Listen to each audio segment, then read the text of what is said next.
Good morning po sa bawat isa po sa atin. Good morning. It's good to be in the house of the Lord. Amen? Amen. Are you blessed? Kasi kasama katabi mo yung katabi mo ngayon. Paki-paki po yung katabi niyo na magandang umaga. Alright. Kung hindi niyo po kilala yung katabi niyo, ay pakilala po kayo. Yan.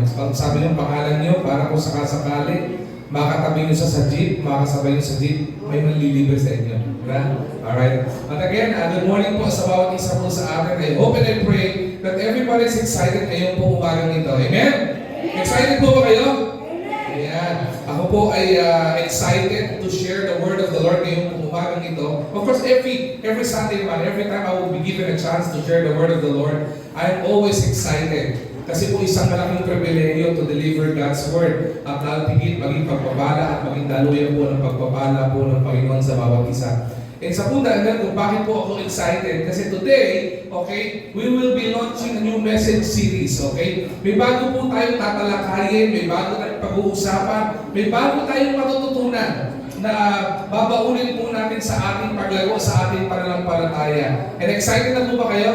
Alright, so ngayon po umagang ito, allow me to open yung message series po ito at ibahagi ko po sa inyo yung una pong lesson ng message series po natin. By the way, our message series, ito pong buwan ng March hanggang April will be entitled Multipliers. Alright? Multipliers. At ngayong umaga po ito, I will be sharing with you the first message in this long message series. Ang title po nito ay Multipliers.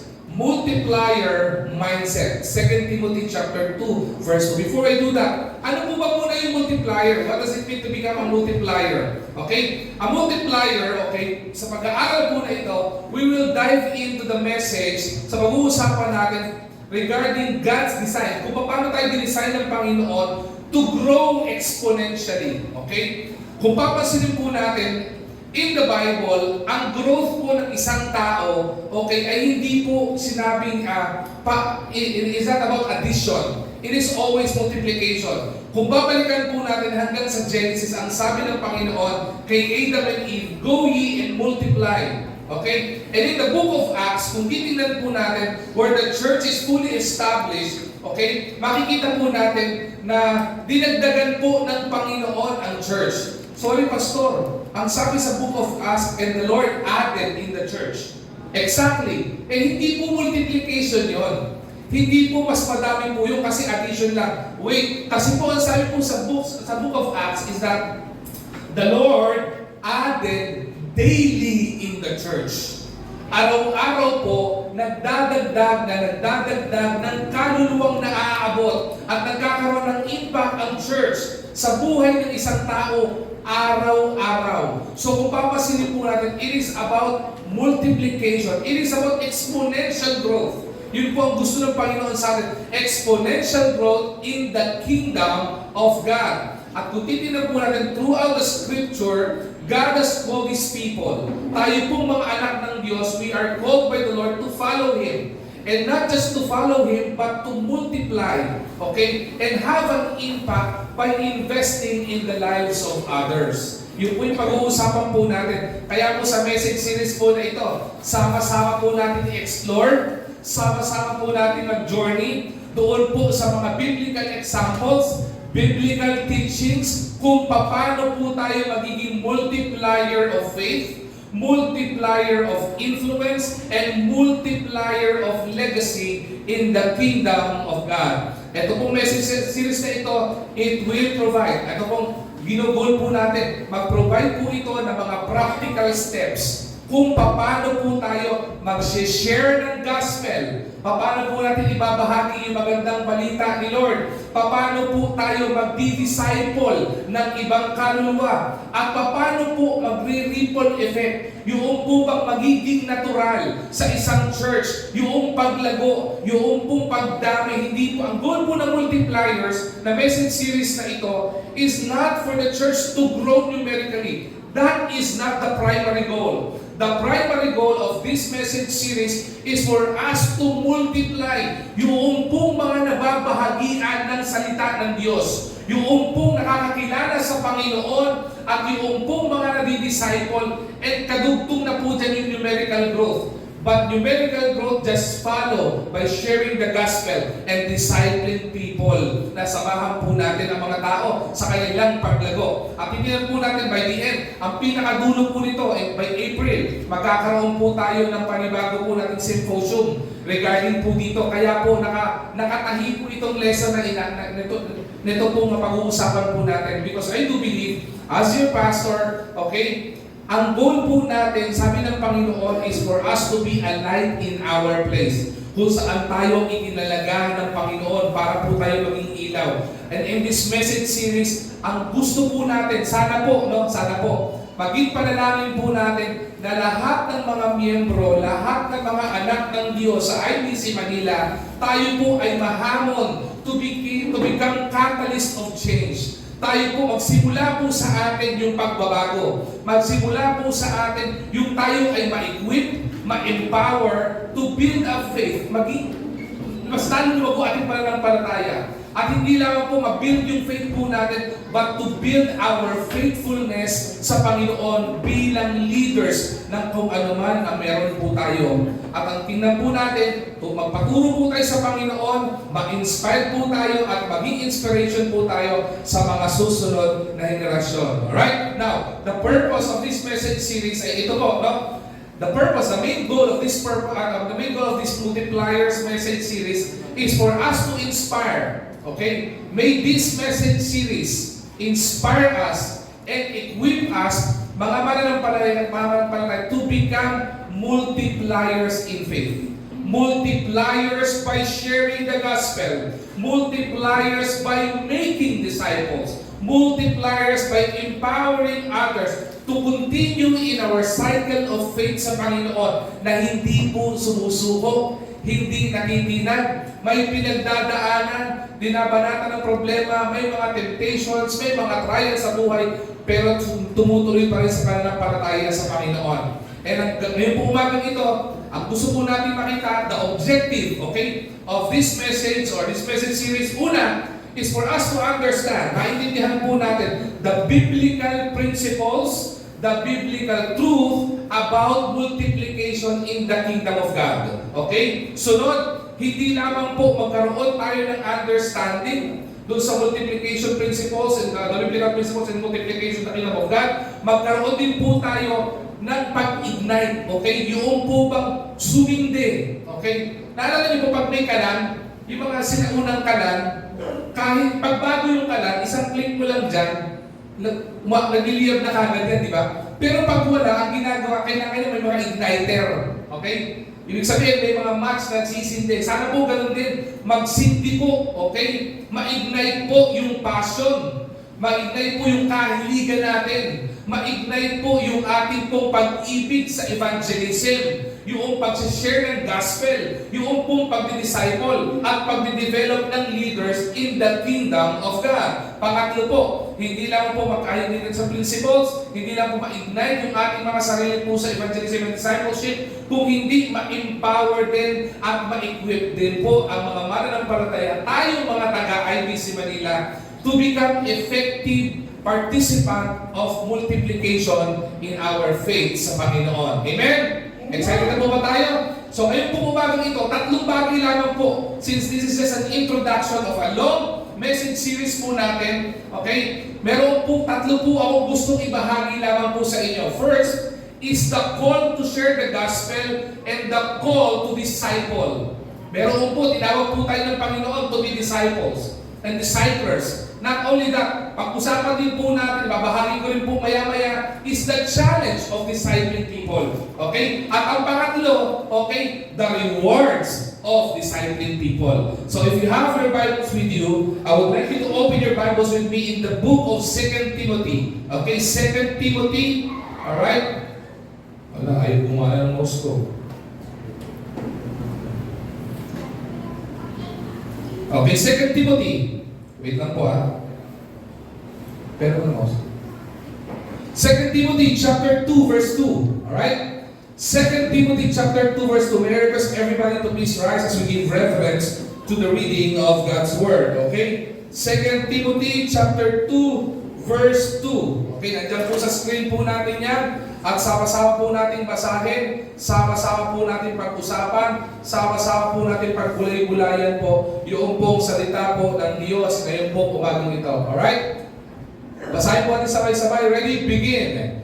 And the things you have heard me say in the presence of many witnesses, entrust to reliable people who will also be qualified to teach others. Ulitin ko po. Ang sabi po dyan, and the things you have heard me say in the presence of many witnesses, entrust to reliable people who will also be qualified to teach others. Okay? Yan po yung ating pong pag-uusapan. Ngayon pong umaga pong ito. So madali po tayong manalangin. Let's pray. Let's bow our heads and pray to the Lord. Let's pray. Panginoon, aming dakilang Diyos, maraming pong salamat sa umagang itong kaloob niyo po, Panginoon, sa amin, na kami, Panginoon, ay dinala mo sa iyong bahay-sambahan para matuto, mag-aral ng iyong salita, Panginoon, at mahamon, Panginoon, to continue in our, Panginoon, in your goal sa amin, to share the gospel, to disciple people. Lord, we pray that you would equip us, you would empower us, and you will teach us lessons and life lessons and biblical principles that would challenge us, Panginoon, in your call sa buhay po namin bilang isang mananampalataya to become multipliers of faith in your kingdom, Lord God. Again, we ask for your guidance, we ask for your covering. Tanggalin niyo po, Panginoon, anumang distraction ng mundong ito at kami po, Panginoon, ay matutok at maituon namin ang aming mga sarili sa pag-aaral ng iyong salita. Itago niyo po ako sa iyong likuran. Kayo po ang maihiyag at salita ang maihiyag sa likuran ng pulpitong ito. In Jesus' mighty name we pray. Amen and amen. Alright, maaari na po tayo magsiupo. Okay.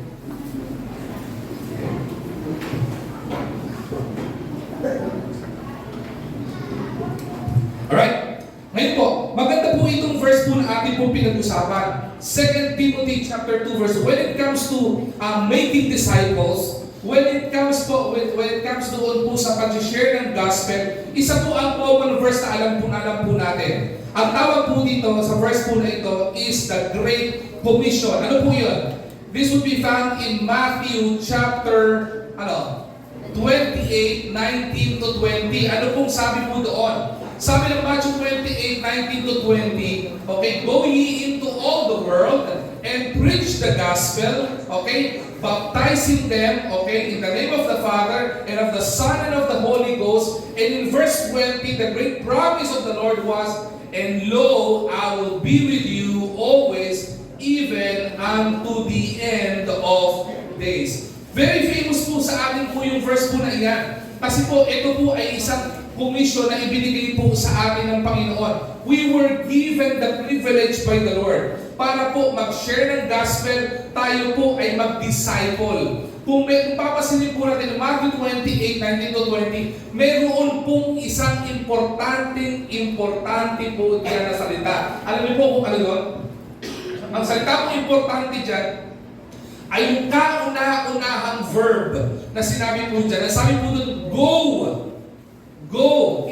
Verb is an action word. Hindi po ito binigay ng Panginoon, Matthew 28, 19 to 20, just to become an information. Hindi po pinapaalam lang sa atin ng Panginoon na tayo po ay mag-teach, tayo ay mag-disciple, tayo ay mag-baptize. Ang sabi ng Panginoon, go. Hindi po desire ng Panginoon sa isang mananampalataya tulad po natin na after po natin makilala ang Panginoon bilang sariling tagapagligtas ng ating buhay, ay tayo po ay umattend ng church, maupo sa church, makinig lang ng mensahe. Ang gusto ng Panginoon sa atin and the desire of the Lord sa bawat isa po sa atin are to become multipliers of faith.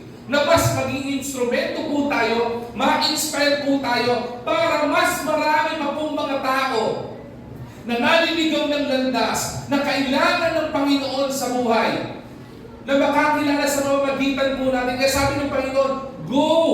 Hindi po makakakilala ang mga tao kung ang mga mananampalatayang anak ng Diyos ay hindi po kikilos. Kaya po ang sabi ng Panginoon, go! Di ba? Hindi po makakilala yung mga mananampalatayang, yung mga kamag-anak natin natin na hindi pa kilala at sa Panginoon Jesucristo sa buhay nila bilang sarili at tagapagligtas, if ikaw naman ang palatayang kamag-anak, you will not go and share the gospel to them.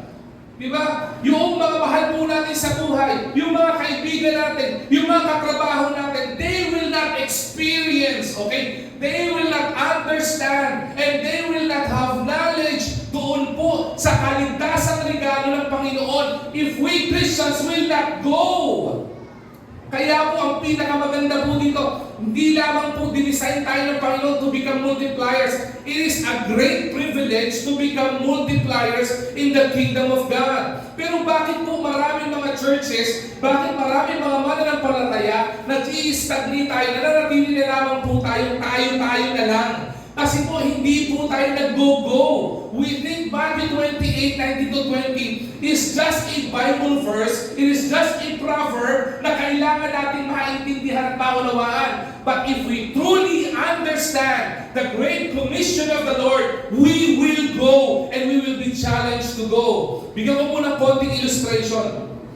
Ito po mga babanggitin kong pangalan ay mga popular na pangalan when it comes to faith. Okay? There was a famous, theologian who ever lived on earth. And the name of that theologian is this. His name was Dwight L. Moody. He was a shoe salesman from Detroit, if I'm not mistaken. Siya po ay isang tagapagbenta ng sapatos. Okay? Hindi po mananampalataya. But listen to this carefully. There was this one Sunday school teacher. May isa pong Sunday school teacher. Lalaki po itong Sunday school teacher na to. The name of the Sunday school teacher is Edward Kimball. Meron pong isang Sunday school teacher na nag-spend ng time in sharing the gospel, who accepted the challenge of the Lord doing the Great Commission na sinabi, go! So mahirap po yung buhay, mahirap po maging Sunday school teacher. Mahirap po magturo ng bata. Iba po galing na may kakulin na ng bata. Pero si Edward Kimball never failed to teach and go and make disciples. He never failed in sharing the gospel of Christ to young people, to children. Kaya po sa church po na ito, mahalaga po ang kids church. Mahalaga po ang bata. Even kay Jesus Christ, mahalaga ang bata. Iba sa atin, kapag nakita ng batang makulit, ilalayo natin, di ba? Paalisin mo ang kulit eh. Kay Jesus, hindi. Sabi niya, let the children come to me. Lumapit siya sa akin. Gusto ng Panginoon ng bata. Naintindihan ni Edward Kimball yun.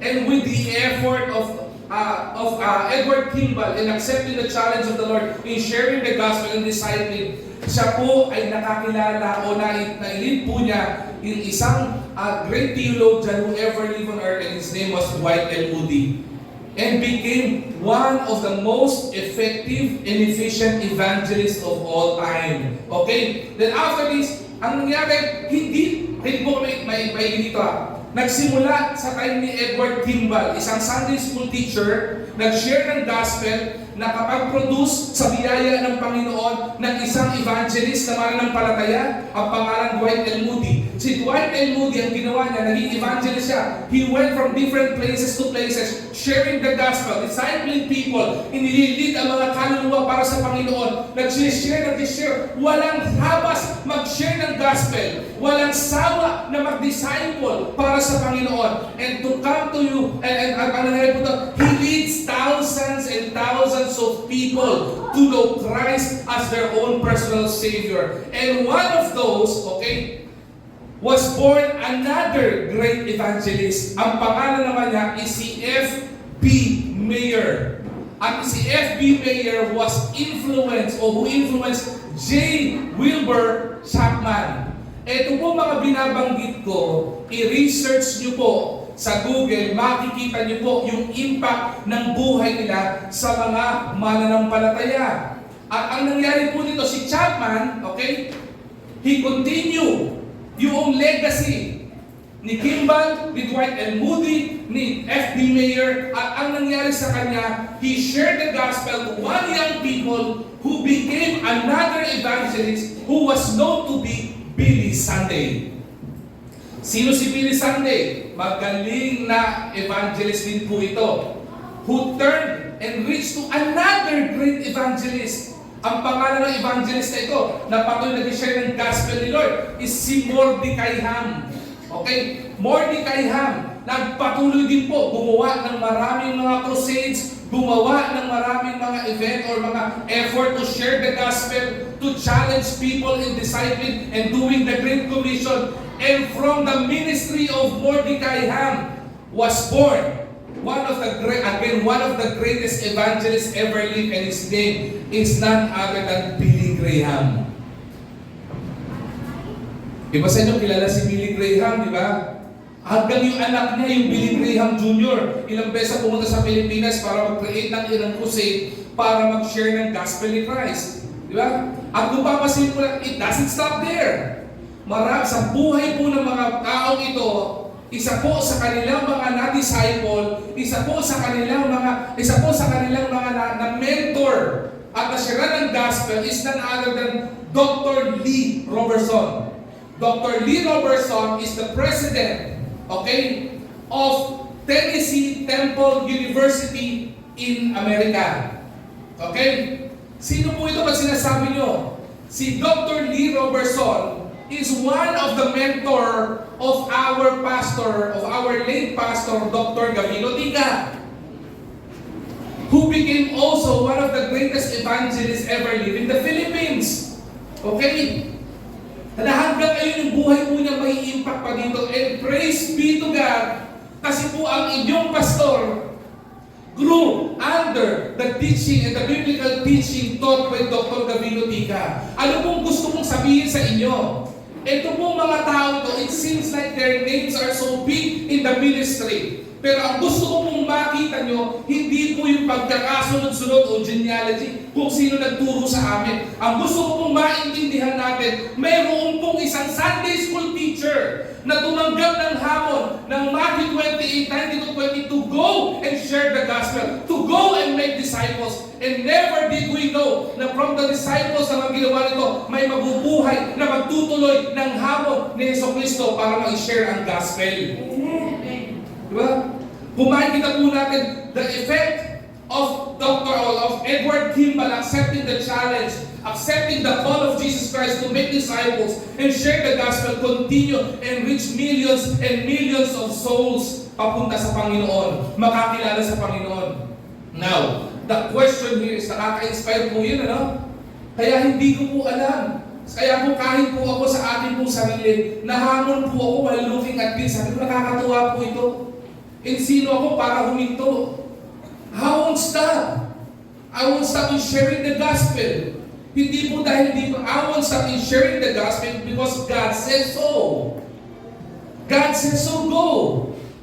May tawag ang Panginoon, maraming challenges, maraming mga pagdadaanan, pero let us look at the reward na ibibigay ng Panginoon sa atin. The question here is this: how to become biblical of, sabihin po natin, multipliers of faith, influence, and legacy in the kingdom of God. How can we continue in sharing the gospel? How can we continue in discipling people? How can we influence people sa Panginoon? How can we leave a legacy of faith sa ating mga mahal sa buhay? Tatlong bagay po ang gusto ko ibahagi. First is the call to discipleship. Second, the challenge of discipleship. And the third, and the most important thing na maganda na makita po natin is the rewards of discipleship. Now, pumunta po muna tayo doon pong sa call. The call of discipleship. The call of discipleship is for us Christians to become mission-minded. Ano pong ibig sabihin muna ng mindedness, okay? Pag sinabing mindedness, ibig sabihin, you are inclined to it, okay? Ibig sabihin, you are interested to it. You are into it. Or ibig sabihin, excuse me, you are enthusiastic to it.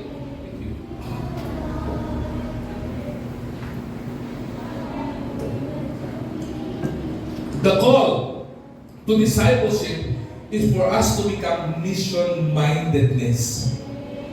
Ibig sabihin, we are into the mission na ibinigay sa atin ng Panginoon. We are interested in the mission God gave us. We are interested doon pa, we are enthusiastic to do the mission na binigay sa atin ng Panginoon. What is that mission? Matthew 28:19 to 20. Therefore go, make disciples of all nations, baptizing them in the name of the Father, and of the Son, and of the Holy Spirit. And in verse 20, and teaching them to obey everything I have commanded you.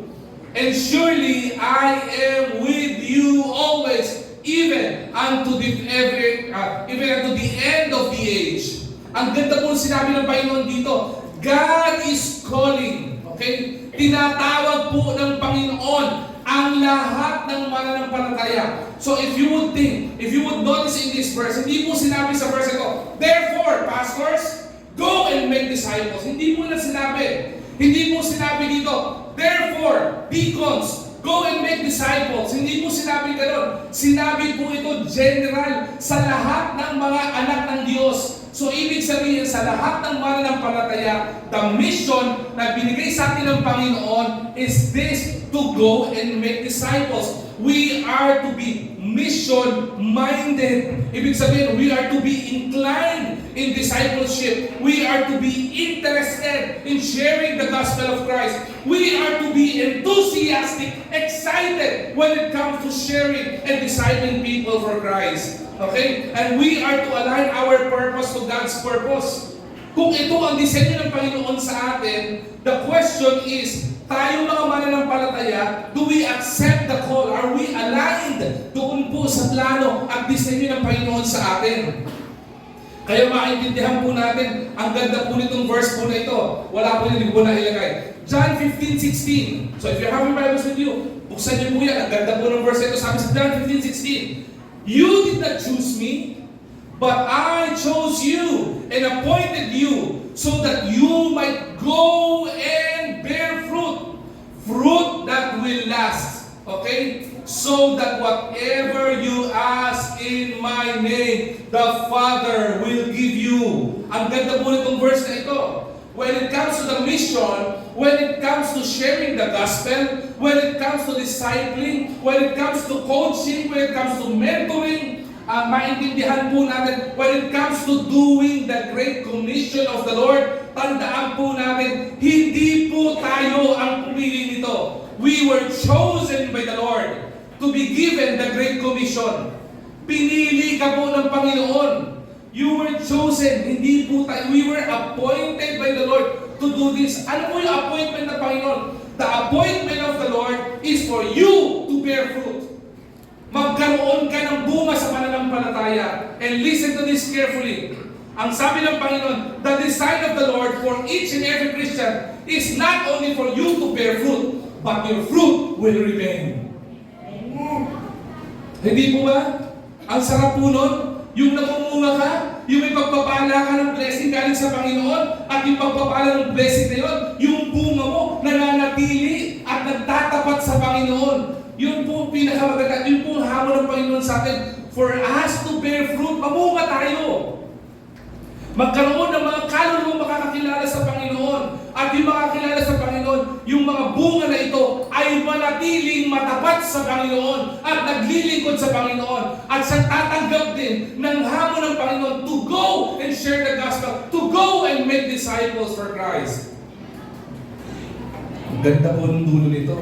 Ang sabi dito, and so that whatever you ask in my name, I will give you. Nakakatuwa po yun, no? Kaya po pala marami mga gawain, sobrang pinagpapaalala ng Panginoon. Napasin niyo po ba yun?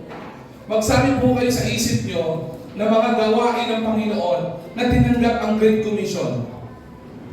Na nandun sa kanilang church, yung kultura na hindi humihinto sa pagdidisciple. Yung mga magulang na wala man silang ma-disciple sa labas, sinisimulan lang i-disciple yung kanilang anak at kanilang pamilya. Yung may mga influence sa trabaho, nagdi-disciple sa kanilang mga trabaho, sa work field nila, hindi nagba-Bible study lang, nagdi-disciple, nagli-lead ng tao papunta sa Panginoon, nag-share ng gospel. No, parang hindi malito. What's the difference between sharing the gospel and discipling? Sharing the gospel, ibinabahagi mo yung pag-ibig ng Panginoon. That's sharing the gospel. That's the good news. Discipling, is helping the people grow in their faith sa Panginoon. That is discipling. Kaya po inseparable yung sharing the gospel and discipling. At kung makita po natin going back, lahat po ng mga churches na tumanggap ng hamon na ito, pinagpala ng Panginoon. Bakit? Pangako po ng Panginoon eh. If we will accept the challenge, ang pangako ng Panginoon, you will bear fruit. Mamumunga ka.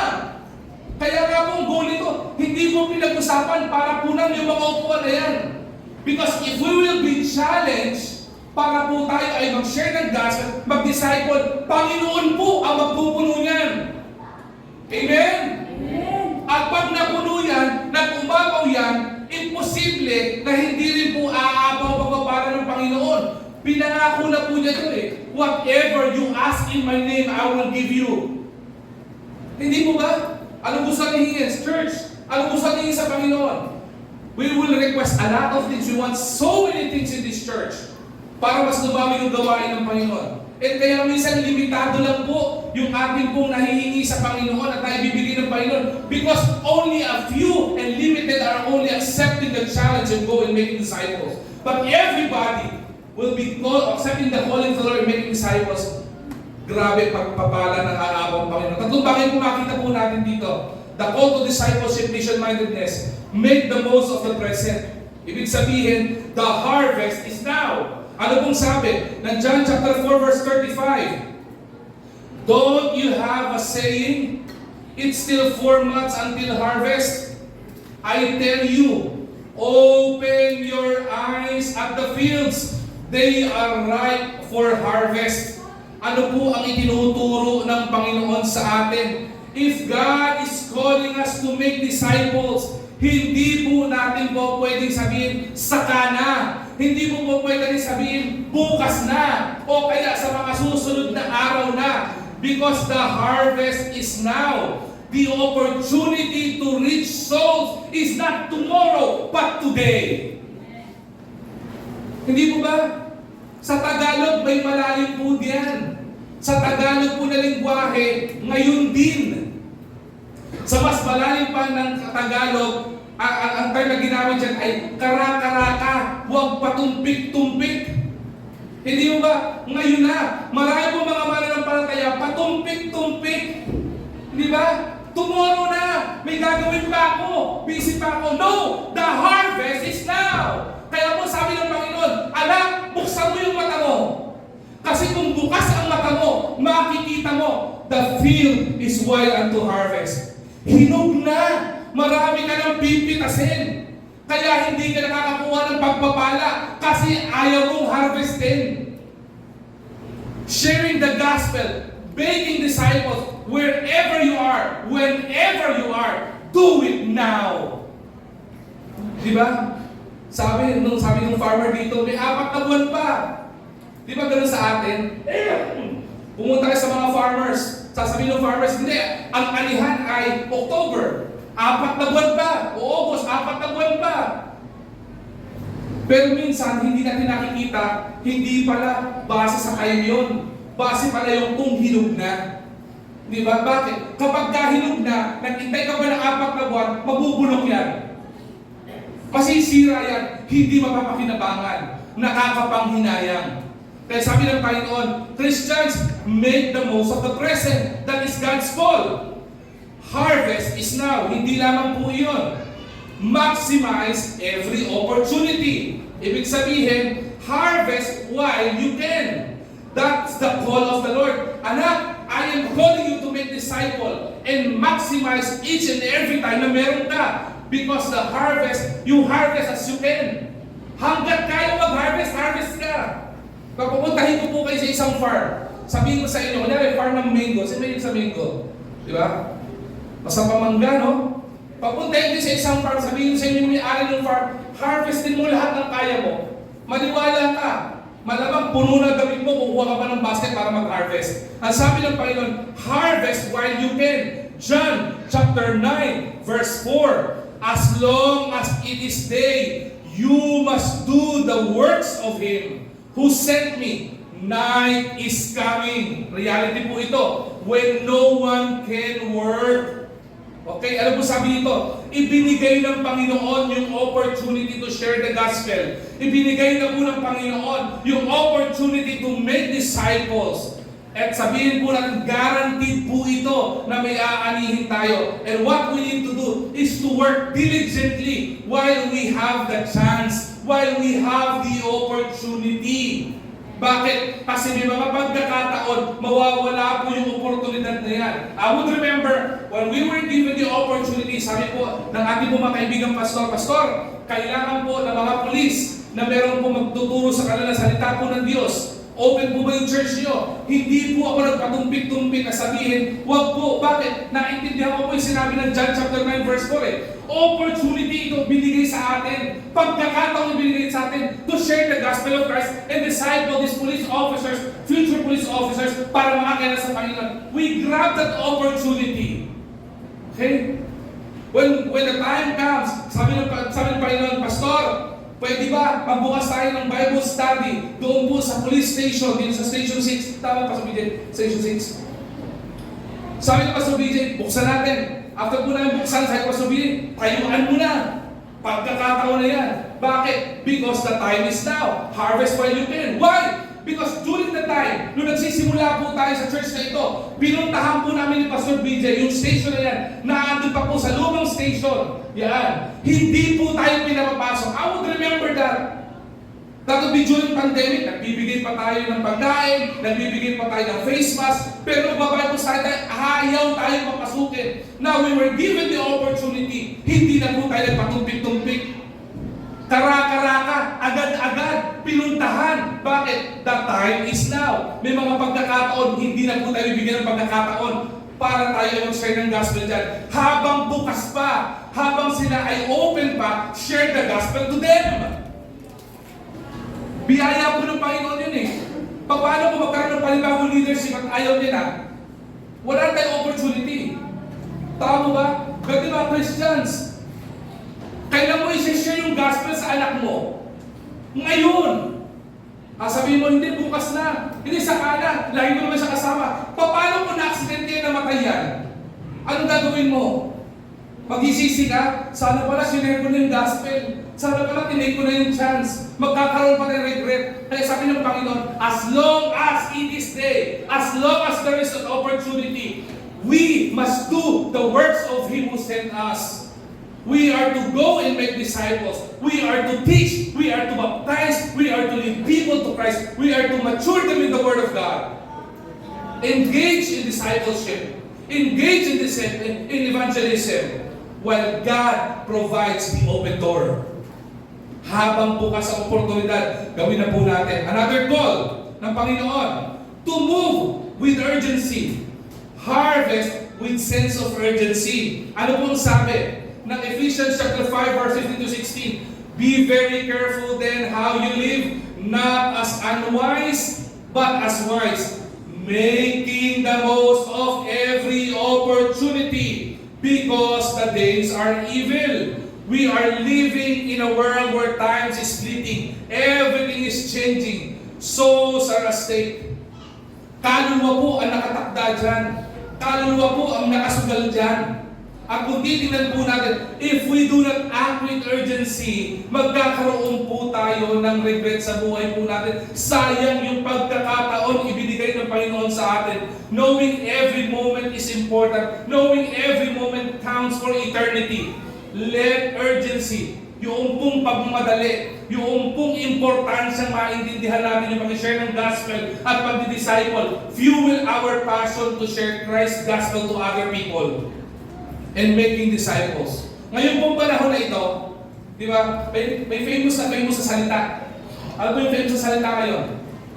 Yung salita po na pinagkakalunan sa Congress at saka sa Senate. Ano po tawag doon? Salita niya? Ang tawag po doon ay fourth whip. Okay? Ano po yung fourth whip? Yung fourth whip na ito, bigyan pa lang maging background. Kung yan political, gusto ko na ibigay sa inyo to as an illustration.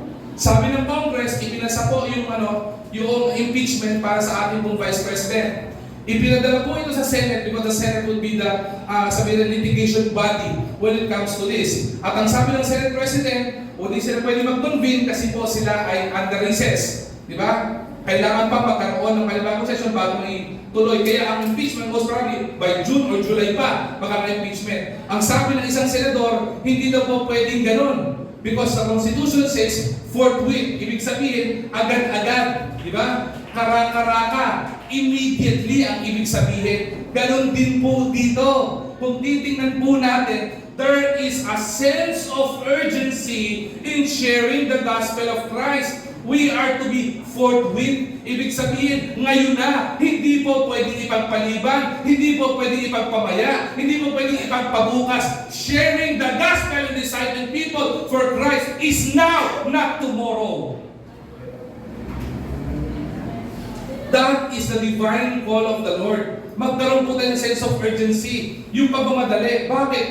Bakit po may sense of urgency when it comes to sharing the gospel? Bakit po kailangan po ng sense of urgency when it comes to discipling people? Alam po natin, pagdating ng dulong panahon ng buhay na ito, dadating po si Kristo, ang ating tagapagligtas, at dadagitin po niya lahat po ng kanyang mga anak na tumanggap sa kanya bilang sariling tagapagligtas. At sinabi po ng Panginoon niya, it was clearly stated in the book of Revelation that Jesus Christ is coming soon. But this is the reality. Nobody, no one knows, even the angels doesn't know when Jesus Christ will be coming again. Okay? Para kunin po at i-rapture po lahat ng kanyang mga anak. Nobody knows. Only God knows.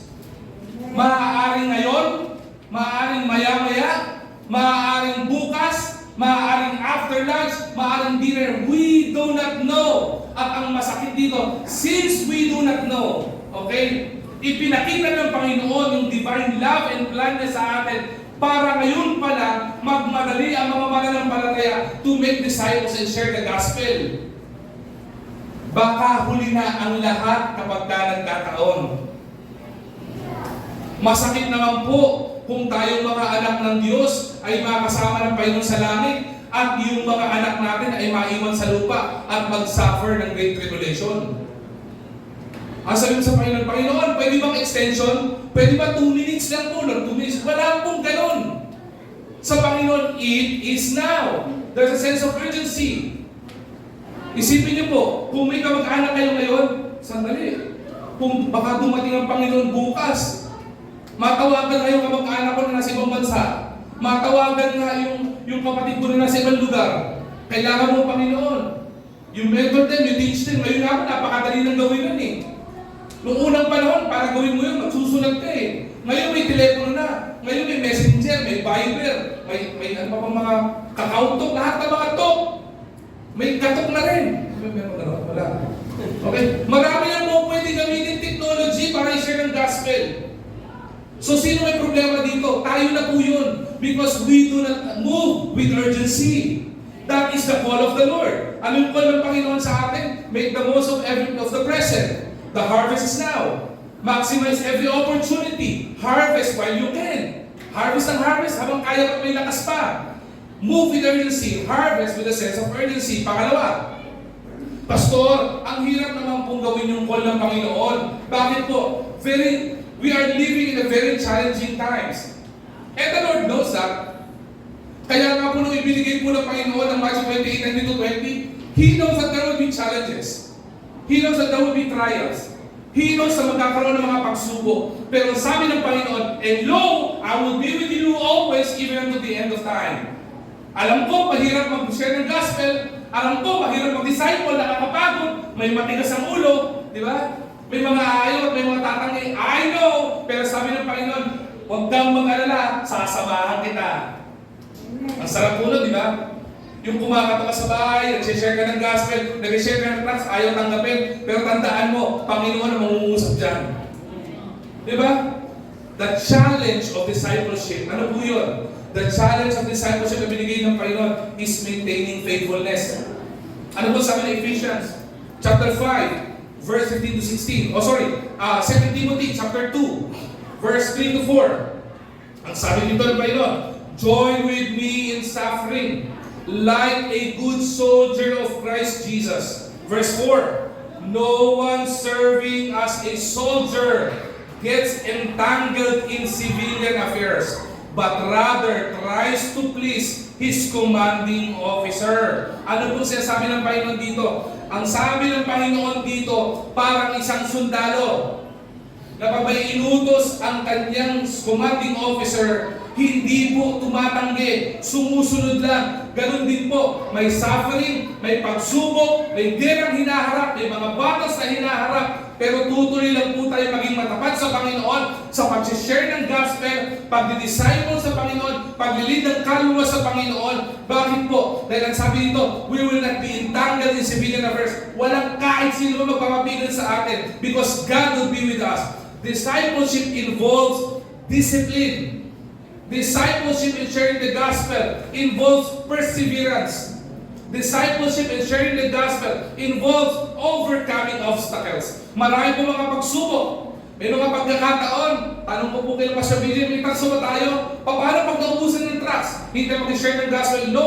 Maubusan man ng trucks, yung verse ni Lord, inilagay niya sa utak natin para ibahagi natin through our mouth.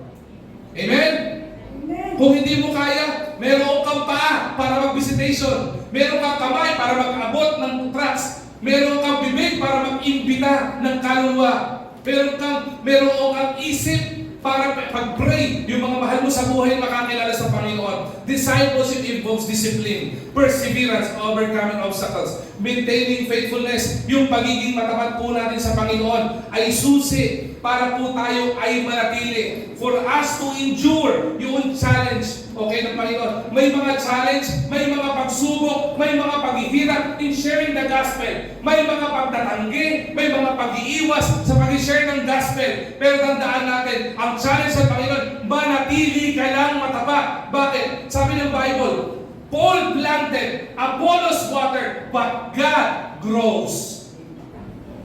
Ikaw ang nagbigay ng tracts, ikaw ang nag-share ng gospel. At the end of the day, Panginoon ang nagliligtas.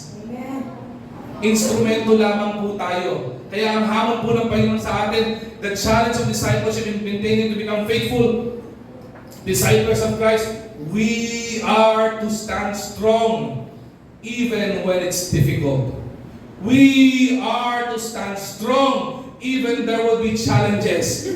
Keep investing in the lives of people. Mag-invest ka. Yung investment na hindi nauubos. Alam niyo kung ano yun? Yung gospel of Jesus Christ. Yung pag-ibig ni Lord, hindi nauubos. Isang challenge pa lang yun. Mga kapatid, challenge tayo ng Panginoon to disciple na manatiling faithful. Ang sa challenge sa Panginoon, ito, kung nag-problema ng mga nag-disciple, ito, makinig po kayo maigi dito. Common na problema ng mga churches po ito. At sana po, hindi po natin maging problema to. Amen? Amen. Kaya kami nag-aaralan po natin ito. No? Ang problema po ng challenge of discipleship is manpower is limited. Ano ibig sabihin ito? Laborers are few. Ano pong sabi ng Matthew 9:37-38? Then he said to his disciple, the harvest is plentiful, but the workers are few. Sabi ito, ask the Lord of the harvest therefore to send out workers into his harvest field. Ano mo sabi? The field is wide to harvest. Diba? Ang laki ng ubasan. Ang laki ng kaanihin. Ilang bilyon? 2.5 billion o trillion na tao meron sa buong mundo. Ilan lang tayo mga tumatanggap ng hamon ng Panginoon. The laborers are few. One of the greatest challenge po ng discipling is lack of people. Maniwala po kayo sa hindi. Bakit po? Marami pong churches, when it comes to discipling, listen to this carefully. Okay? Marami pong churches, ang problema sa discipling ay ito. Lacking of people who are willing to share the gospel.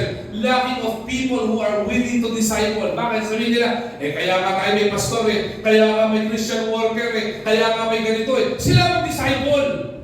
Diba? Kung ganun po ang basehan natin, balik po tayo sa Matthew 28:19-20. Hindi po sinabi mga pastor, mag-disciple kayo ha. Di ba? Hindi po sila yung mga church workers lang ang magdi-disciple. Ay kasi kung ganun ang gagawin, babagal po ang ani. Ang problema, everybody wants more fruits. Tama ba? Gusto natin maraming ani. Kung gusto mo ng maraming ani, bakit kailangan maraming umaani? Hindi po ba? Sabi nga po sa verse binasa, harvest while you can. If you want plentiful harvest, kailangan ng plentiful workers. Kaya nga po ibinigay ng Panginoon sa lahat ng mananampalataya yung hamon at yung tawag to make disciples. Christians, huwag po natin isipin na pag nagdi-disciple ka, pinapahirapan ka ni Lord. Pag nagdi-disciple ka, privilege yung ibinigay sa inyo ng Panginoon. You did not choose Him. He chose you. Pinili ka ng Panginoon. Laborers are few. The need is great, but the willing people are few. If I will ask, ngayong umagang ito, sino po sa inyo ang nagsishare ng gospel? Huwag na po kayo magtaas ng kamay. Sabihin niyo lang po sa sarili po ninyo yan. Sino po sa inyo ang merong sinishare ng gospel every week? Sino po sa inyo may sinishare ng gospel every day? At ang pinakamasakit dito, sino po sa inyo ang meron kayong mini-mentor, dinidisciple para maging malapit sa Panginoon? Meron kayong kino-coach, tinitrain para maging malapit sa Panginoon? Kung wala po kayo, kayo po yung isa po dun sa mga few. Ano ba kaya few ang mga workers sa church? In my short time of ministry as I live, okay, I graduated po sa Bible School in 2007. Ang dami ko po nakita mga churches. And believe it or not, I am being challenged how the Lord blessed them so much. Bakit? Because they understood the discipling duty is not for the pastors alone. You ask Pastor BJ, every time he will go to his prophet, sasabihin pa sa BJ, Pastor, pabalik niya dito, sabi ko siya, kumusta sa bakasyon mo? I was asking kung ano yung kanyang naging time sa family niya. Guess what? Sasabihin ni Pastor BJ sa akin, Pastor, grabe nakakahamon yung church po doon sa Nueva Vizcaya. Bulubundukin po ito Okay? Bulubundukin itong lugar na to. Ang aircon nila, air continuous. Bakit? Hindi lang kailangan ng kuryente para mag-aircon. Buksan lang ang bintana, lamig eh. Tama ba ko sa BJ? Pero ano nakakatawa doon? Kahit malamig ang panahon doon, ang init ng mga mananampalataya. Maliwanag po sa hindi. Sabi na, last time, sabi ni Pastor BJ, last na uwi niya ditong year na to, last year, sabi niya, Pastor, mahigit 20 yung Bible study nila. Pastor, mahigit 20 yung small groups nila. Just recently, pagbalik niya dito na 2024, January ng 2025, after his vacation, sabi niya, Pastor, more than 30 na yung kanilang small groups doon. Nakakatuwa. At ang pinakamaganda, Pastor, nanganganak na po yung church. Meron na po mga outreaches sa ibang lugar. Halos kasabayan po natin yung church na yun Nagkakaroon po ka ng banal na pagkaingit Sabi ko, nakakatuwa naman yun. Sa kanila, walang comfort ng city, walang comfort ng resources, walang comfort ng ganito, na property, pero nagtatapat sa Panginoon. Believe it or not, tama ang Panginoon. Ask whatever they ask of the Lord and the Lord gave it. Anong ginawa ng Panginoon? Di ba? Nakakapagpatayo ng gawain, nakakaroon ng outreach, nakakapagpaganda ng kanilang bahay-sambahan, at dumadami sila. Again, the goal is not for us to multiply in numbers. Sumusunod yun. That's the outcome. The goal is to multiply yung mga mananampalatayang tapat ang share ng gospel at mag-disciple. Bakit? Almost everybody in that church is discipling. Nakakahamon. At ayoko na pong pataasin po yung kamay ng bawat isa po sa atin kung sino di-disciple at nagdi-disciple. Baka po ma-discourage tayo pare-pareho. Ang gawin na lang po natin, maging hamon sa atin yung salita po ng Diyos. Na makita po natin yun, hindi po para maging discouragement. Nakakatuwa sila, nakakaingit sila, gagawin ko din yan. Amen? Amen. Diba? Mag-share din ako ng gospel. Diba?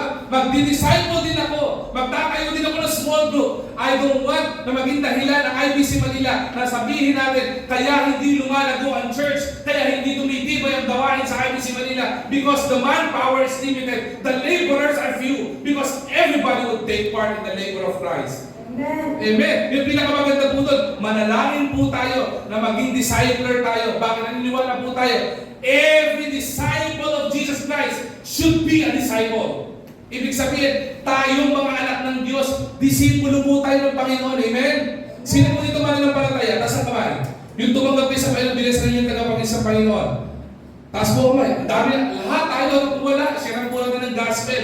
Kung lahat tayo mananampalataya, we are called disciples and followers of Jesus Christ. If we are disciples of Jesus Christ, we are also called to become disciplers.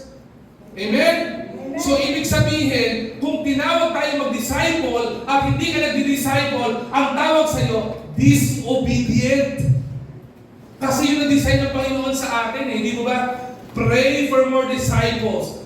Pray for more willing leaders who would step up in accepting the challenge na mag-disciple para sa Panginoon at patuloy na mag-share ng gospel. Pangatlo po, makita po natin dito na challenge. Ano yung unang challenge kanina? Laborers are few. Sunod. Ano po yung sunod kanina? Sorry. Nawala na ako tuloy. Okay. Ano yung unang problema? Challenge. Laborers are few. Pangalawa, materials are lacking. Scarcity of resources. Luke chapter 9 verse 3. He told them, take note for the journey.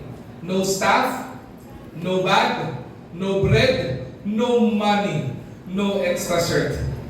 At sabi ng Panginoon dito sa Luke chapter 9 verse 3, sometimes we felt like we are under-equipped. Parang feeling natin hindi tayo kulang eh. Di ba? Wala tayong resources. IBC Manila, hindi po kulang ng resources ng IBC Manila. Dati may problema tayo sa lesson. Ngayon ang dami natin lesson. Usbong, usad, unlad, ugnay. Di ba? Lahat yung you. Ang tanong, where are you? Tama ba? Kompleto na yung lesson, kompleto na resources. The question, where are you? Huwag naman personal, where are we?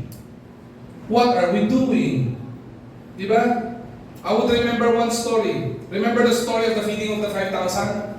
Ang sabi ng Bible, there was feeding of the 5,000.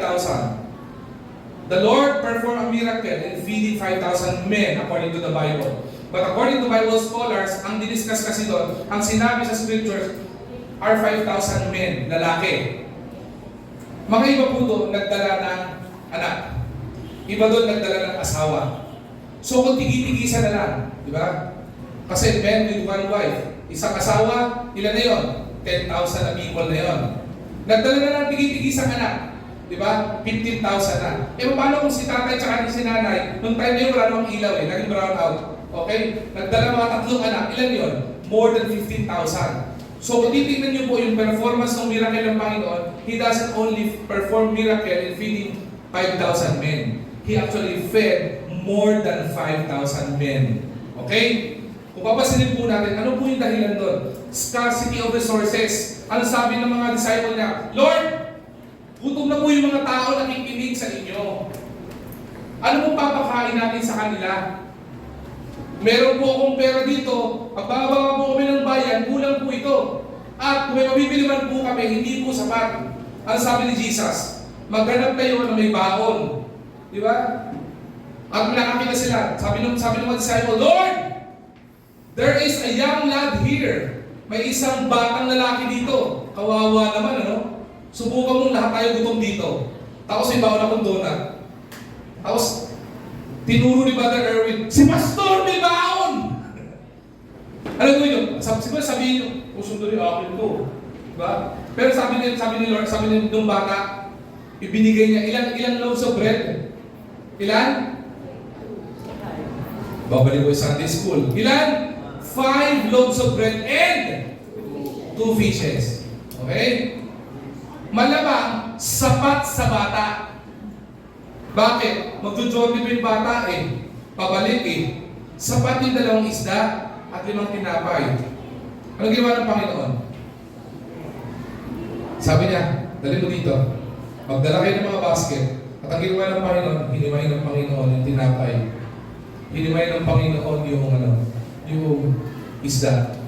Sabi niya, ipamahagi niya sa lahat ng tao. And we all know the story. More than 5,000 men were fed by the Lord. Ano gusto sabihin? We are not lacking resources. Bakit? The Great Commission says, Lo, I will be with you always. Diba? You're lacking of lakas ng loob, kasama mo, Panginoon. You're lacking of trust, kasama mo, Panginoon. You're lacking of strength, kasama mo, Panginoon. May kulang, kasama mo, Panginoon. Tanggapin mo lang yung hamon ng Panginoon. Trust God's provision even when resources seems scarce. May kakulangan man ng resources, tanggapin mo pala, magtiwala ka sa Panginoon. Kasi never magkukulang ang Panginoon. Listen to this, He can multiply little into bigger and to perform miracle in our life. Little, listen to this, pero isang famous sa kanta, little becomes much when you place it in the Master's hand. Gusto ng Panginoon? Tiwala ka lang. Pastor, ang meron lang ako piso, ipagkatiwala mo piso sa Panginoon, kaya niyang gawing million yan.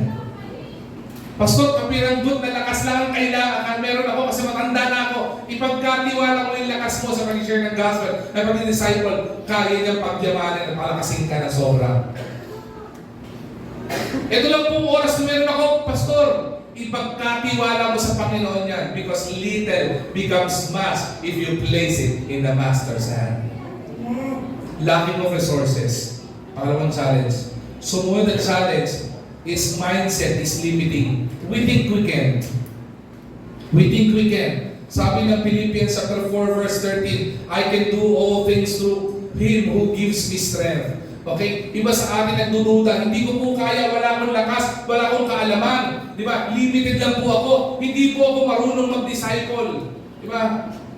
At truth of the matter, hindi po mahirap mag-disciple kapag ka ikaw ay faithful na anak ni Lord. Alam niyo po kung bakit?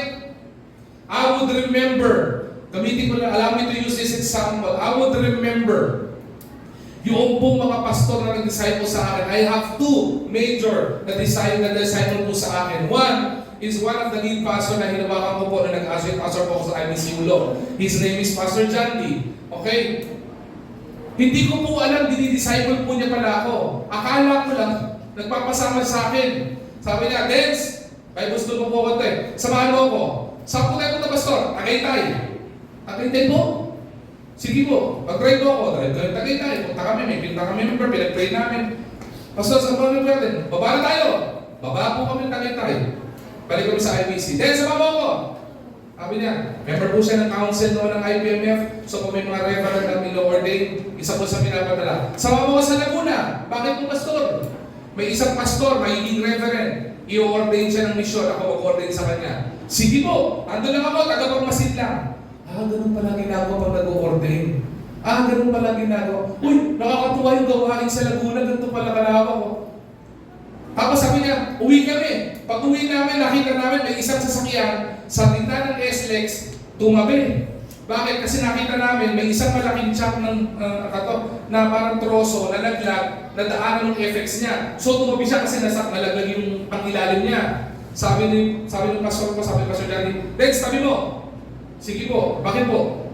Tulungan natin, kawawa yung babae. 5 o'clock ng hapon. Alas 8 na, nasa highway pa kami. Bakit? Sabi ko, Pastor, hindi mo po ba tayo babalik? Hindi natin iiwanan yung babae hanggang walang dumadating na tulong. Kapag tumawag tayo ng towing truck, tawagin natin po pwede tulungan, matulungan yung babae. Sabi ko, talaga Pastor? Sige po. I would remember, nasa Hulo po kami. Yung dating church po sa Hulo, marapit po sa Palengke yan eh. Diba? Pagkatapos ng prayer meeting, nag-uusap kami, Pastor, uwi na po tayo, tayo IBC May. Okay? Sabi ni Pastor John D, may nag-aaway mag-asawa. Lalaki, ginugulpi babae sa gitna ng Palengke. Sabi na, Dens, ready ka? Bakit po? Tulungan natin yung babae ginugulpi. Sabi ko, Pastor, huwag natin pakilaman. Ano bakit? Away mo pamilya, away mag-asawa yan. Tandaan mo. Away man ng pamilya, away mag-asawa yan. Ginugulpi niya sa harapan mo, tulungan mo. Indirectly, disciple pala niya po ako. Kaya huwag po kayo makapalita sa akin ng ginugulpi babae, gugulpihin ko rin kayo. Diba? Kaya ko po gugulpihin si Marisa. Marisa, huwag ko na gugulpihin. Okay? Kawawa naman, no? Baka manabayan. Okay? Hindi ko po alam, disciple po niya pala ako ng time na yun. And the same thing, ganun din po ginawa ko. Ang dami ko po natutunan ng time na yun eh. Ay, ganun pala pag-disciple. You teach them the principle of the scriptures. You teach them how to live a Christian life.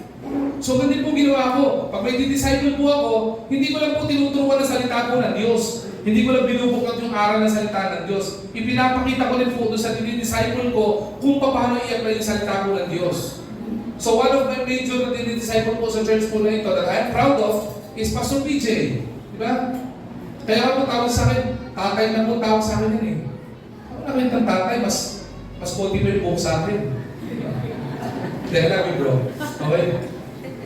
Sabi Pastor PJ, may mga pagkakasabi ko sa kanya, bro, saan ka? Church po. Mag-bis ka. Punta tayo dun. Kay Colonel Ibay. Sabi niya, sige po. Ano ginawa ni Pastor PJ? Chaperon. Ando lang po siya, nakaupo, titingnan kung paano may mapag-usap kay Colonel Ibay, who is now General Ibay, PNP chief ng Manila. Pastor PJ, samahan mo ako. Bakit? Bakit pa, Pastor? Kasi yung Bible study nito, pinabubuksan niya sa polis. Binuksan po namin, ako po na ipag-usap, ako na ipag-deal. Ngayon po, ang ginawa ko po sa kanya, Pastor PJ, kaya mo na yan. Ngayon, nananawa na po ko sa post, puro mukha na po niya, tsaka pulis. Iba po doon, ka-jogging pa niya. Bakit? Nagagawa niya na. Hindi ko lang po sa kanya tinuro step by step eh. This is what you do, this is what you do, this is what you do. I show him the path on how to do it. That's discipleship. Diba? Ngayon, may mga nakikita rin po ako na pangit kay Pastor PJ na alam ko na, puro din sa akin. Mali eh. Medyo i-correct natin ng konti yun. That's discipleship. Yun po yun eh. The mindset, we think we can't. Okay? But the truth of the matter, if you say you can't, you can't. But if you believe in God, you can. Meron pong isang pastor ng seminar, ang pangalan po niya ay Pastor Kent. Ang pangalan ng pastor na ito. Magaling po itong pastor na ito. Sabi po niya, meron isang pastor, binibiro siya lagi. Pastor! Ang tawag sa kanya lagi, Pastor Ken. Sabi sa kanya. Sabi ko sa pastor, Pastor, I'm sorry, my name is Pastor Ken, not Pastor Ken. My name is Pastor Ken with D and not without D. Sabi ng pastor sa kanya, no, I'm calling you Pastor Ken because when it comes to sharing the gospel, when it comes to discipling, you don't say you can, you say you can. Sabi niya, wow, na-encourage po yung pastor doon eh, di ba? Sana po ganun din tayo, no? Hindi man po Ken ang pangalan natin, pero pag hinamon tayo, tinawag tayo ng Panginoon, kahit may challenges sa buhay po natin, sasabihin natin, yes, I can, because God is with me in deciding and sharing the gospel. Okay? Now, tingnan po tayo, patapos na po ako dito. Konting-konti na lang po. Kapag-usapan po natin, pinakapanghuli po, the rewards of discipleship. Gusto natin ito. Ang pinaka-reward po ng discipleship is this, multiplying fruitfulness. 2 Timothy chapter 2, verse 2. Ang sabi nito, the things you have heard of me say in the presence of my witness, entrust to reliable people who will also be qualified to teach others. Tingnan po natin. In this Bible verse alone, how many generations of people disciple have you seen? Basahin ko po Bilang po kayo Ang makahula, ililibre ni Pastor BJ mamaya. The things you have heard of me, say, in the presence of many witnesses, entrusted to reliable people who will also be qualified to teach. Ilan po yan? Yung mga nakakaalam, nakausap ko kahapon, huwag din sasagot. Alam niyo na to eh. Ilan po yan? Ilan po? Ilan po? Ha? 5. Sino sabi 5? 5 po? Malapit na. Okay. Lower, lower. Sino po? Ilan? Ha? Ilan po? Lower po, lower, lower. Ha? 3? Higher, higher, higher. 4. Okay. 4 po. Meron po akong dinidisciple. Okay? Simulan ko lang muna. Isa sa pinaka-disciple ko po sa church po na ito, yung mga men maturing in the word. Tawag po ko ng isa. Isa sa disciple ko, kilala niyo, sinabi ko na kayo. Let me call Pastor BJ. Pastor BJ, come over. Please. Sino din disciple mo? Joseph. Tama? Joseph, come over here. Sino din disciple mo?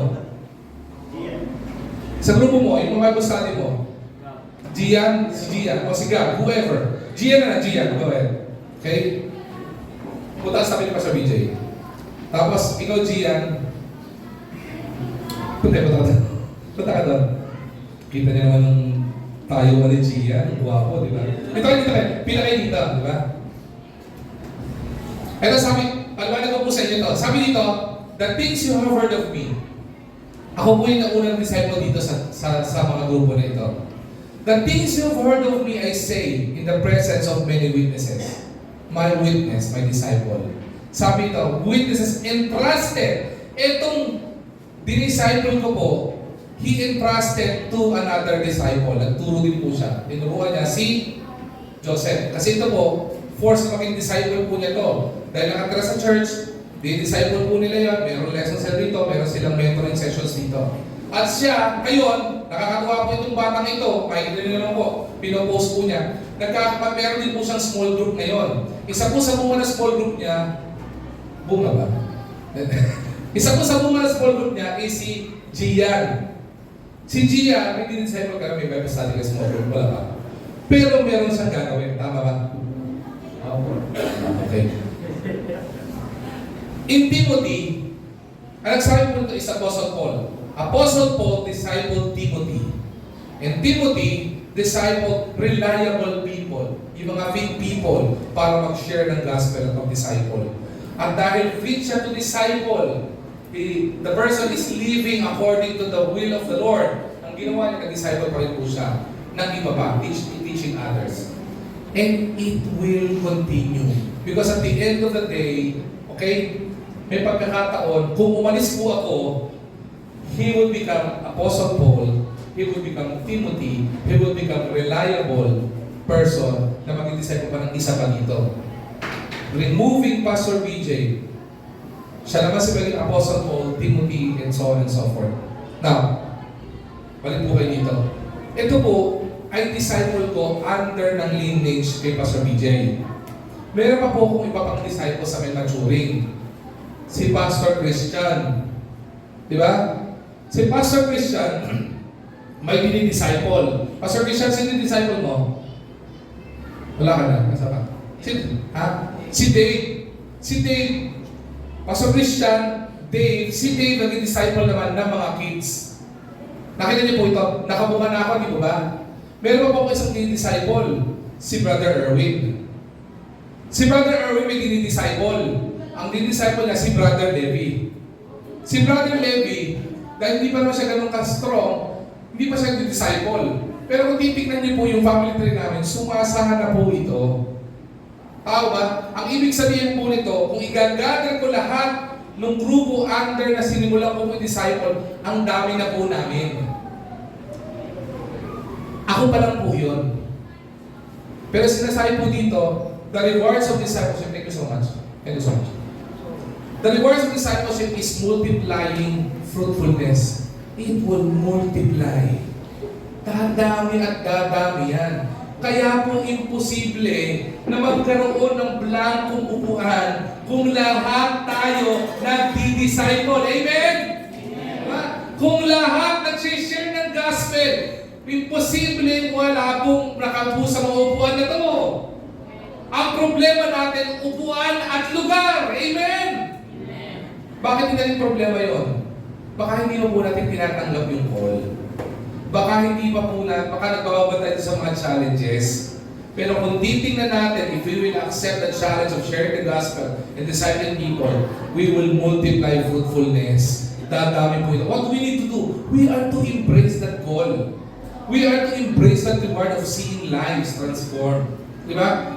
And having a fruit, not only fruit, but fruit that remains. Pangalawa na po ito. Patapos ako ko. Konti-konti na lang. Multiplying opportunities, the chance to expand. So the word of the Lord continue to increase and prevail mightily. Acts chapter 19 verse 20. As we disciple others, listen to this carefully. God opens new doors for ministry and influence. Remember the story I told you a while ago regarding Pastor BJ and the church of Nueva Vizcaya? They are birthing new churches already. Why? Because there is a chance to expand. Diba? Lumalawak. Alam niyo po ba kung bakit naitayo ang IBC Manila? This is actually a chance to expand. Bakit? IBC Main, which is our mother church, already were full. Nakapag-mentor, nakapag-disciple na ng mga young pastors, young leaders, and people from Manila na kailangan ng mag-expand. Kasi kung hindi ka mag-expand, hindi na po kaya i-accommodate ng facility sa mother church. Kaya naitatag ito. And believe it or not, if we will continue po ito, para po tayong mother church, mag-i-expand din po tayo. And that is also the very main reason why other satellite churches is already expanding.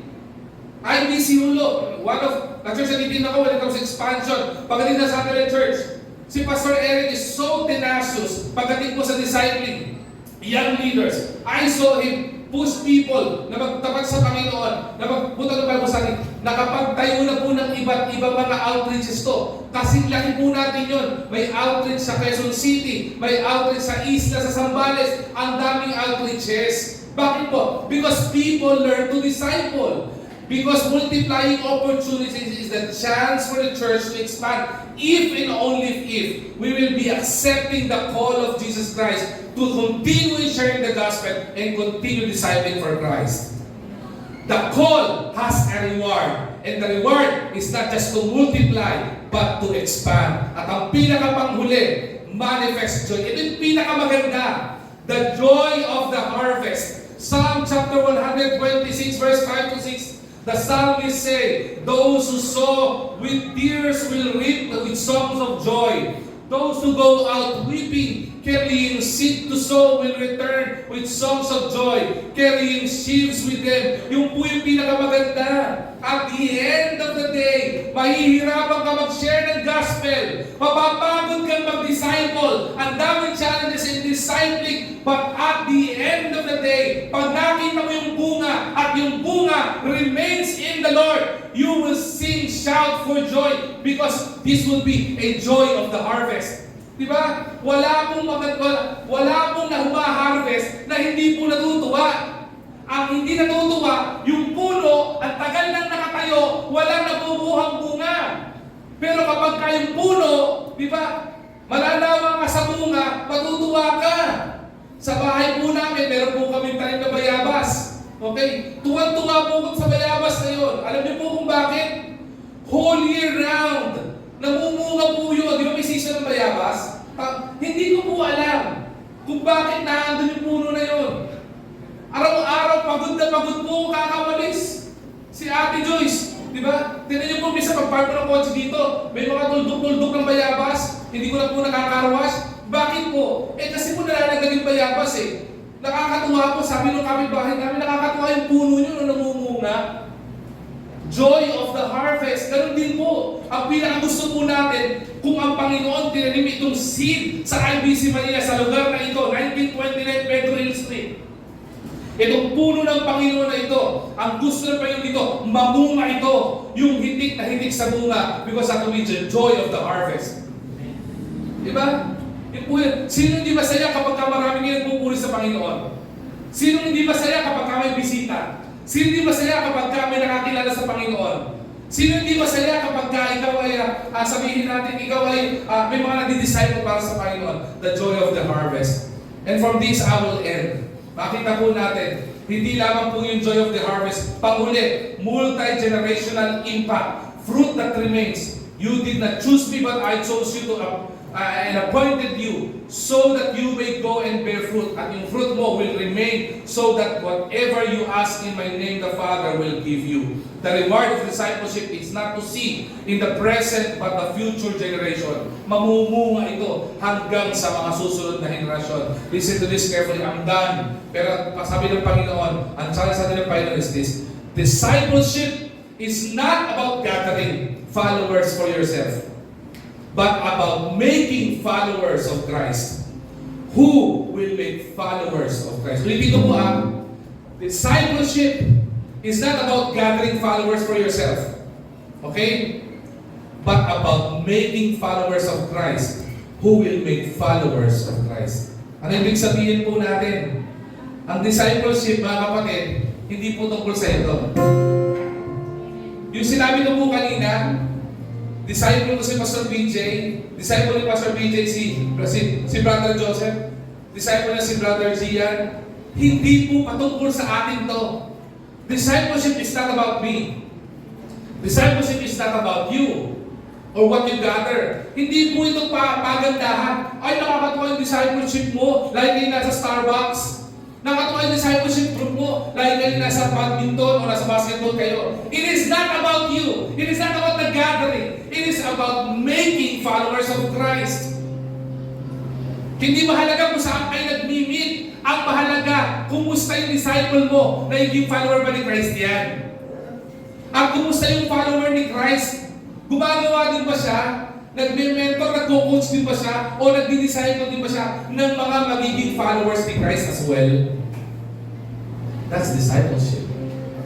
Christians, the call is now. The call is now. Ulitin ko po yung phrase na sinabi ko kay Ramda. Every children of God is a disciple of Christ. We ought to be followers of Jesus Christ. And every disciple of Jesus Christ needs to be a disciple. I hope and I pray the call of discipleship may kaakibat na challenge. But don't worry about the challenges. Because God is with us, and He will always be with us. And let us always look at the reward or the rewards of discipleship. My question is, allow me to pray for you. Let's bow our heads and close our eyes. We're done. We'll just pray. I don't know how the call to disciple or how the message of the Lord touched your heart. But if your desire right now is to accept that call, to continue and share the disciple, you go back to your work. Sige, Pastor, gagawin ko yan. I'll try it. Di ba? Sige, Pastor, gagawin ko sa mga kamag-anak ko yan. Sa pamilya ko yan. I will share the gospel to them. And I will disciple them. If you want to accept that call of discipleship, to disciple, allow me to pray for you. Why don't you stand up and I will pray for you? Huwag ka tumayo kung hindi ka tinawag dyan. But I'm pretty sure everybody's called. But if you would accept the call of the Lord to disciple, allow me to pray for you. Allow me to minister to you in prayer. Why don't you do that ngayong malam nito? Amen? Meron mo ba? Who will be fathers, who will be discipling their children? Diba, brothers who will be discipling their brothers, parents who will be discipling. If you are accepting the challenge right now to disciple, why don't you stand up and I will pray for you? Amen. Nakatuwa, kahit yung people, kahit bata, tumatayo, no? Sarap nun. Na lahat tayo, karamihan sa atin, tinatanggap yung discipleship na ito. But don't you come, sarap. That we give you the opportunity to pray for you. To minister to you in prayer. Let's pray. Lord, thank you, Lord God, for the call to disciple. Thank you, Lord God, for the challenge of discipleship because when we understand, madadapaman po kami, panghihinaan kami, but you will always be with us. And we're always looking into the rewards, Panginoon, of discipleship for us to have the chance to expand, for us to have a chance to multiply, for us to have a generational impact, not only in this generation, but even unto the next generation. That's like Dwight L. Moody. Nag-start sa isang Sunday school teacher. Sa biyaya mo, Panginoon, nakapag-develop ng isang evangelist who discipled another evangelist to another evangelist to another evangelist na ginamit mo, Panginoon, para kami makarinig kami ng salita mo. Ganun din po, Panginoon, alam po namin what we have in our hand is little. But if we will trust it in you or our Master, Panginoon, little will become much and bigger. Lord, I pray that you would anoint, Panginoon, mga kapatid ko, Panginoon, who is willing to disciple. Na hindi sila tumayo lang, Panginoon, para sabihin, tinanggap nila yung call. But they will become very serious in accepting yung mga disciple. And eventually, makita namin, mag-disciple nila, maging bungang inaani At hindi lang bunga inaari na makikita namin kasama sa church in the future, kundi Panginoon, makita namin yung bunga ito would remain at mag-disciple din pa rin eventually. May this be a culture of this church because we believe you are leading us not only to share the gospel but to disciple Panginoon. You pray and you bestow your blessings, hands of blessing upon these people, upon this our church, Panginoon, upon this church of yours. In Jesus' mighty name we pray. Amen.